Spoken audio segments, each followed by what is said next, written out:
Today's youth need teachers, volunteers, and most of all, well, they need you. I'm Doug Edwards, and I'm going to be talking with real youth mentors and students to give you the knowledge you need to be the best youth worker possible. This is Youth Worker on Fire.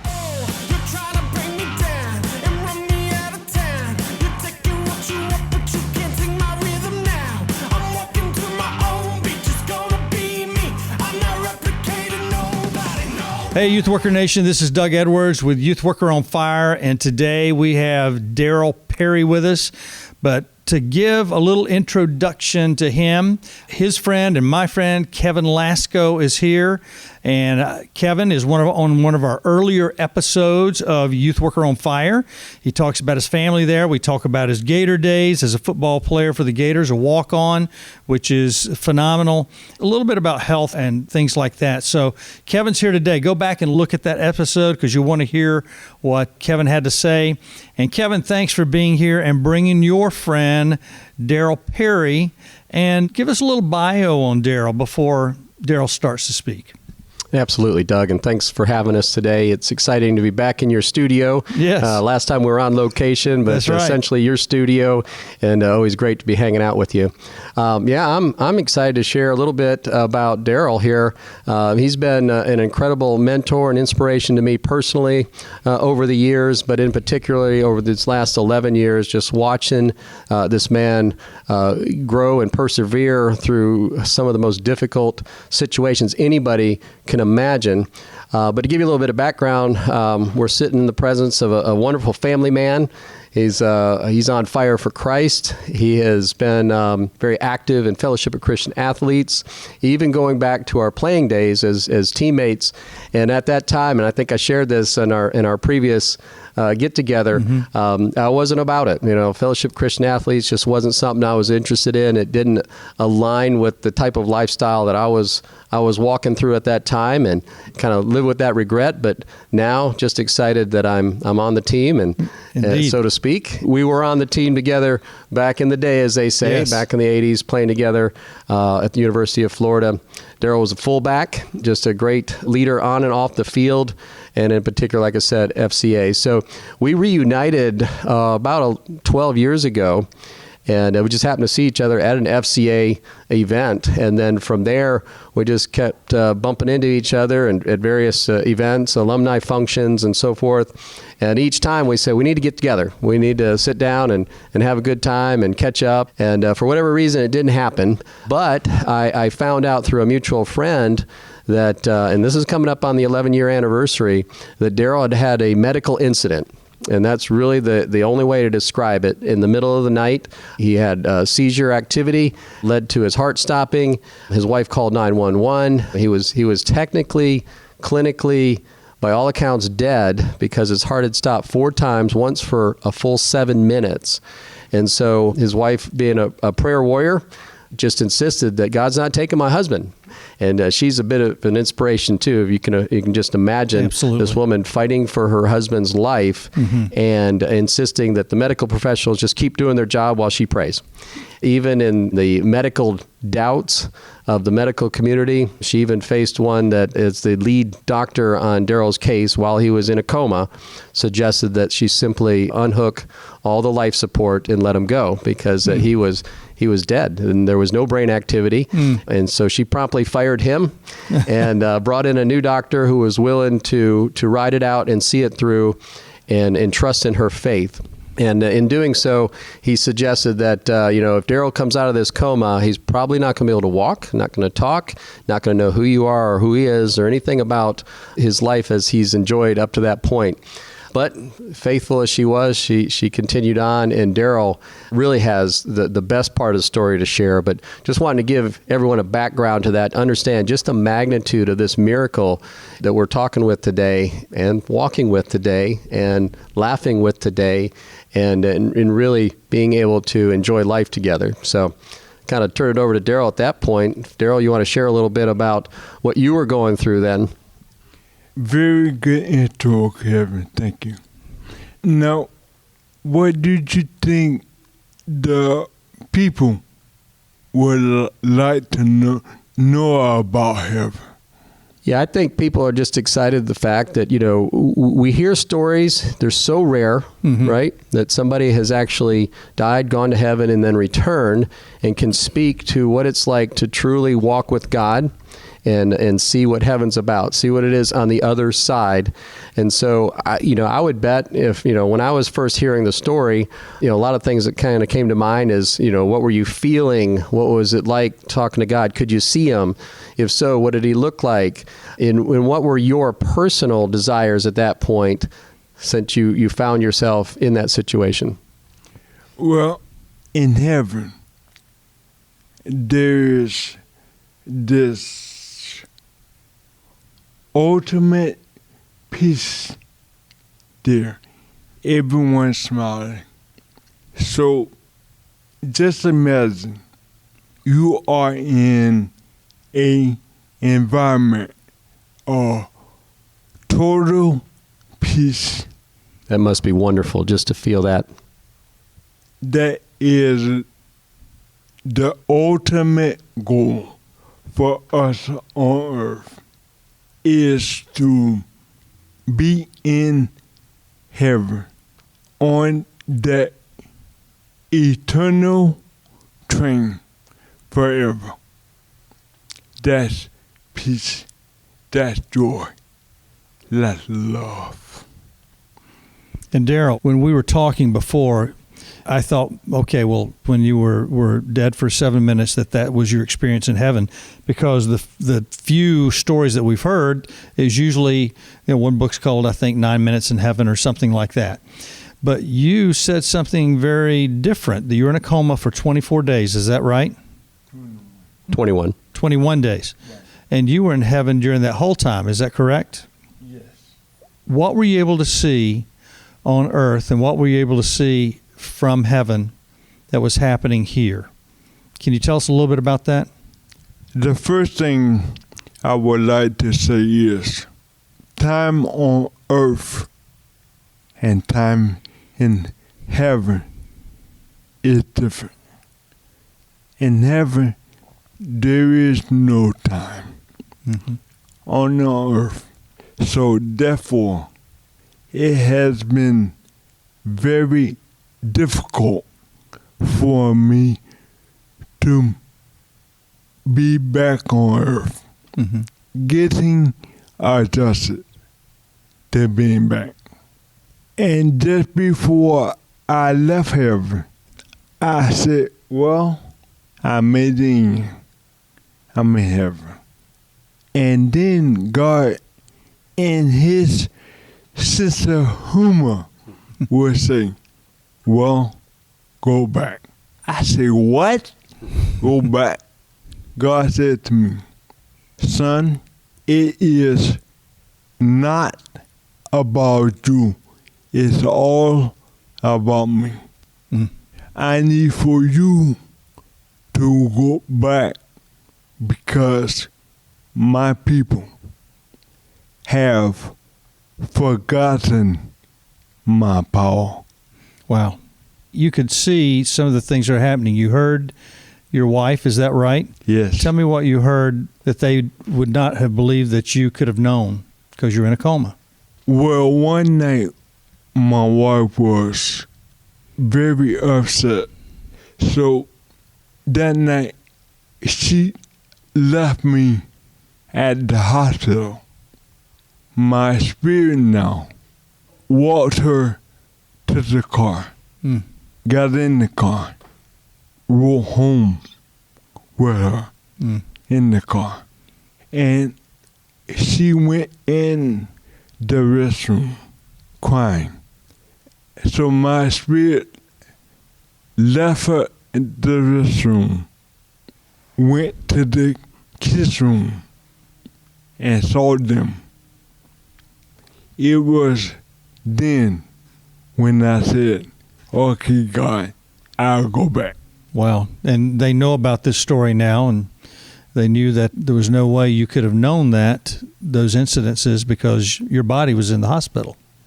Well, to address the first part of the question, I have never shared with them this part of the story. So they haven't heard this part of the story yet. No. Okay. They'll get to when they listen to us. Right.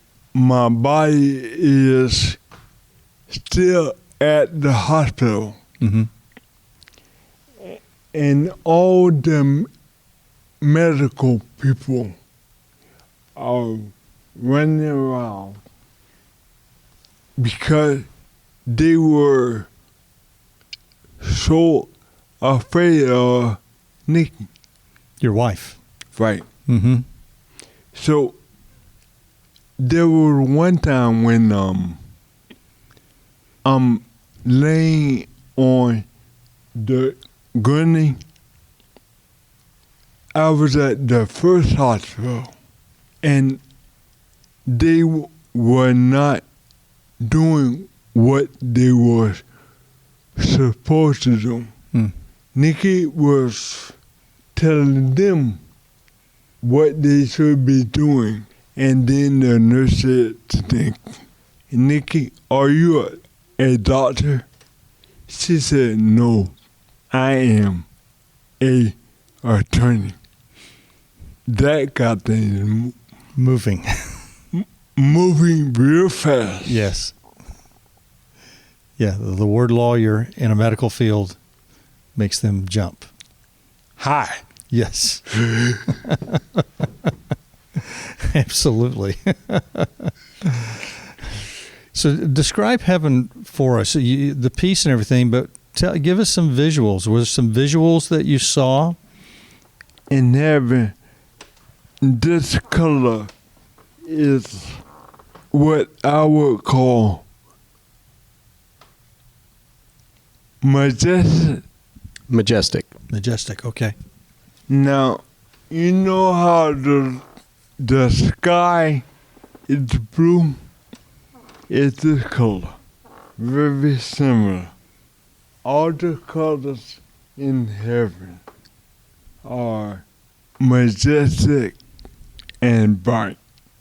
A lot of love coming out of it. A lot of peace. So even the colors in heaven were emitting love and peace. Absolutely.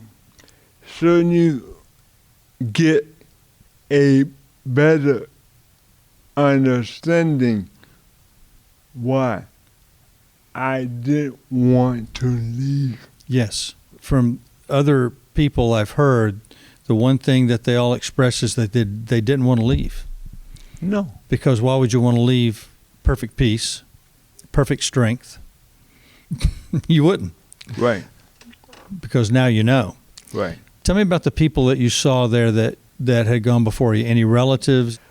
I saw my daddy, Mm-hmm. who I had never met, only seen him on a picture. Yeah. I saw my wife, grandmother. Here's the most interesting thing. I had a nurse who took care of me. Her name was Missy. Now, Missy only had an encounter with me because I was in the hospital.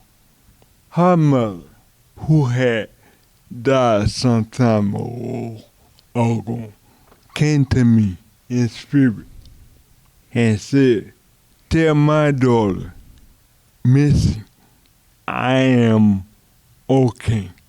I'm in heaven." How did Missy respond to that? I was just being obedient and delivering a message. Yeah, obedience and discipline are really a bigger part of the story than even the moment of going into the coma and all that. Actually precedes about several months, in fact, 6 months, where Darryl knew this was going to happen to him. Not exactly how or what or when, but God actually told him, and here's where the obedience comes in, told him he could not share this information with anybody. Oh, wow. So he held on to it, and it became a growing emotional issue within Darryl leading up to it. So this was very difficult for you. You knew something was coming and you couldn't tell anyone. I wouldn't say difficult because I knew it was God talking to me. I just trusted him. Mm-hmm. I've been a believer at least as far as I could remember, age 13. Age 13. Wow. God is faithful. You're only the second person that I've known that knew something was going to happen to them. So this was not shocking to me because it had happened in my first years of ministry to a student. Thank you for sharing that. Tell me some other things that you want to share today that's important to you. We have to learn to trust God. It says in His word somewhere, trust in me and lean not on your own understanding. In all ways, acknowledge him, and he will direct your path. Absolutely. Absolutely. And those things come to your mind, I'm sure, often because you're living this every day. Now, did we talk about Emmett Smith, that he played with Emmett? You're also an investment banker. Is that right? Yes, during that time. And so what was life like before these things happened? Well, I worked 16 hours a day. Mm-hmm. Well, one day off, Sunday. I would go to work, take my two oldest with me. Two oldest children, okay. And then they would read or watch videos while I worked. What I didn't know is that you were able to take your children to work with you. I'm sure some days they were bored and some days they were happy, but they got to spend time with Dad. That was a big deal. And it was a big deal that you would even consider taking them to work with you because your wife's a lawyer. And so probably you all had enough money you could have put them in daycare or something like that, right? Yes, we could have. But we were family driven. Yes. It was more important for the kids to be with me and around family than to push them off on someone else. Yes. These very same children that he's speaking of, his oldest two, Jada and Austin, and the youngest is Paige, wonderful children. Now, Jada and Austin attend the University of Florida. Oh, wow. Following in their parents' footsteps, because Yes. Nikki was also a Gator. And Austin's following even more so in Dad's footsteps as a preferred walk-on at the University of Florida football team. Now, were you a walk-on or were you a scholarship player? Okay. But that's cool that your son would do that, even without a scholarship, because it shows a lot of integrity, a lot of guts, a lot of toughness. And no, I am the godfather of Emmett's son. Emmett Smith's son. And Emmett is the godfather of my son. Oh, wow. And guess who just signed earlier this week to play for the years? I don't know. Who is that? Emmett's son. Oh, so your sons will be together. Correct. That's pretty monumental. Right. Especially for dads. Right. Or parents that have gone through the things that you guys, how close you guys were, and those are amazing things. And I think those are God things. Good. Tell me, how did your family respond with you recovering? What was it like when you first came out of your coma? Were you aware of what was happening then and how they were responding to you coming out? I think they were overjoyed. It has been 11 years. Okay, 11 years. So it's an ongoing process. And what are some of the difficulties that you and your family have gone through in your recovery? Because everybody relates with difficulty, and there will be people who are going through similar things in their families, or they're going to deal with students and families that are going through this with a loved one. Well, a lot of the things is still in God's hand. It has been difficult. Difficult as a man. I was raised that the man is the provider. Mm-hmm. So having that taken away has been difficult. But it is what it is. Yeah, and I can say as a close family, or being close to the family and observing, the family's been very supportive. But what Darryl struggles with, I think most, and correct me if I'm wrong, Darryl, but not only were you raised to be the provider, but because you have all your mental faculties, you're very sharp, you're still driven.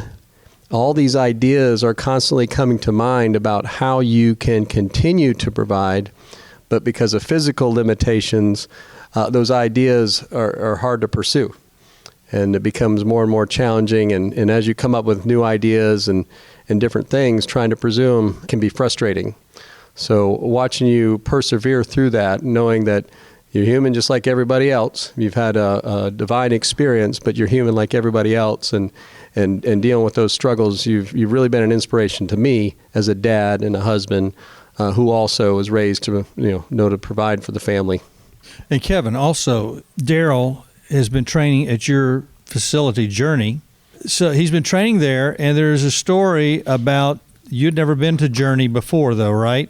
In your first trip there, and someone was taking you. What was that story? Yeah, pretty remarkable, actually. A mutual friend, Tony Jones, also a former teammate of ours, was giving him a ride for his very first visit to Journeys. This after 9 months of rehab center and working in that capacity. And recognizing that Darryl, if nothing else, I could help him just feel good about getting a real workout, and knowing that he had missed that. So I had invited him to come in. Tony agreed to provide the transportation. And this was 11 years ago. He didn't have Navigator on your phone, and he didn't have a navigation system otherwise. And so he was trying to find his way. Tony's a smart guy, but he was still trying to make his way and was making wrong turns.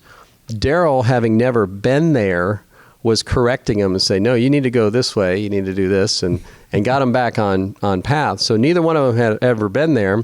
Darryl, who very limited in his vision, was able to guide them to my facility and get us started. So it was kind of cool that Darryl was able to do that, and that showed me right there that there's a whole lot more that Darryl can accomplish than most people, I think, were giving him the benefit of the doubt on at that point. So, and what I'm getting from that too, Darryl, is that you have a heightened sense of our earth and reality more than you did before you went to heaven. What I'm gathering is you're getting some senses about things that you were not sensitive to before. Is that correct? Correct. Now, you've been to heaven, you're back, those things are happening. How long has it taken you to adjust to actually knowing that you're hearing differently than other people and that you're sensing things that other people cannot sense? It's ongoing. Mm-hmm. Did your wife get it yet? Does she understand? I don't think so. Don't think so yet, right? Okay. Do you think this will help her by listening to this interview today? I hope it helps a lot of people.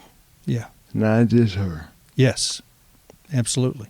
What is the most difficult thing that your wife is going through in these 11 years? What was your worst moment since you've been back? Well, I can't speak for her. Okay. You're going to have to interview her. Which I'd like to do. For Absolutely. that. Yes. So what was your most difficult moment in these last 11 years? Probably for me, my eyesight. Mm-hmm. Not being able to help out at home. Not being able to wash the dishes, mop the floor. Simple things. Not a lot. Those are huge things for a man who used to be a man's man. I can't imagine, and we feel as men, if we can't accomplish man things, we start feeling helpless. And our wives, women cannot understand that. They're on a whole nother plane. We can't understand them either. We know that. But they cannot understand either the frustration, complete frustration of why those things are difficult for you. And I want people to hear that too. What has been your best moment? My best moment for me is waking up and trying something. Like early in the morning, because of my balance is off, I stand up and hold one leg in the air Mm-hmm. for, say, 5 seconds. Mm-hmm. I do the same thing, 5 seconds. The next day, I want to go to just 6 seconds. So you got goals. You think your football days helped you with that, some of that, because of all the training? Yes, sir. Yeah. It definitely shows up in his determination. I'm going to brag on him a little bit because yes, please. That is something that each day he tries to go a little bit further on this test of balance that he's taken on himself. This is not something that somebody's given him as a challenge. He's taken that challenge on himself. This man also rides a bicycle. Seriously. Wow. A man who is never going to walk again, talk again, laugh again. And you're having problems with your eyesight too, so this is also a big deal there. Very big challenge, Mm-hmm. but he has figured out his, to your point, where he has in heightened senses in other ways, Mm-hmm. he's able to ride a bicycle. That's amazing. When did you start riding the bike? It was about 3 years ago. About 3 years? Yep. Yeah. So what I do was now, before I started riding, I walked the area Mm-hmm. to get a feel for any obstacle in my way. Once I felt comfortable, I could ride. I rode. Mm-hmm. I even rode even before Kevin videoed me. The training helped. He was doing this at home on his own, Mm-hmm. and I came to see it for myself and videotape it to share with others. Mm-hmm. And we've done that. We put that out on YouTube, and it's been Do you know well what received. the title of that is? on YouTube? Miracle Man Rides a Bicycle, I think. Okay. I think is what we titled it, but I can find that. And Darryl get that to Perry, you. at least. Look up Darryl Perry. Sure, absolutely. Darryl? 2 hours. Darryl. Okay. Yeah, and one of the first comments back was, "Get that man a bicycle helmet." So we've done that. Now he has Got a helmet Now now. he's safety first. So Is it Gator helmet? No. it is blue. It is blue, though. It is blue. Okay. That's amazing. As a man who wrecked a lot of bicycles, and I don't have the injuries that you have, that's amazing. Tell me about your children. How old were they when all this started? I believe Nikki did an awesome job keeping as much as she could away from them. She kept them from having to go through a lot of the trauma of the hospital and some of your pains and Yes. afterwards and that sort of thing. That's what mamas do. Yeah, I think Jada was probably 10, Austin 6 or 7, and then Paige was just a young, maybe 3. So they've grown up with you with these injuries. How have they grown? I know that I'm sure they love you. They take care of you. We talked a little bit about that, but let's get specific. For all 3 of them, they are my inspiration, everything. To hear their voice is awesome to my ears. I save their messages, and when I'm feeling low, I pick up my phone just to hear their voices. I can imagine it. That is encouraging to me. Mm-hmm. That is enough. Right now, I don't require a lot from them. Mm-hmm. But at least let me hear your voice at least once a week. Yeah, I can, as a dad, as a parent, that would mean a whole lot. Do they call you more than once a week sometimes? Yes. Mm-hmm. They're pretty passionate for you, I'm sure. Right. Yeah, and I'm sure your wife has been an example to them of that passion as well. And Yes. care. She's a real hero to you, isn't she? Yes. What's the one thing, if you could say it to the world about your wife and your love for her and appreciation, what would that thing that you'd want to say to the world about her? When she had to make the tough call, she made.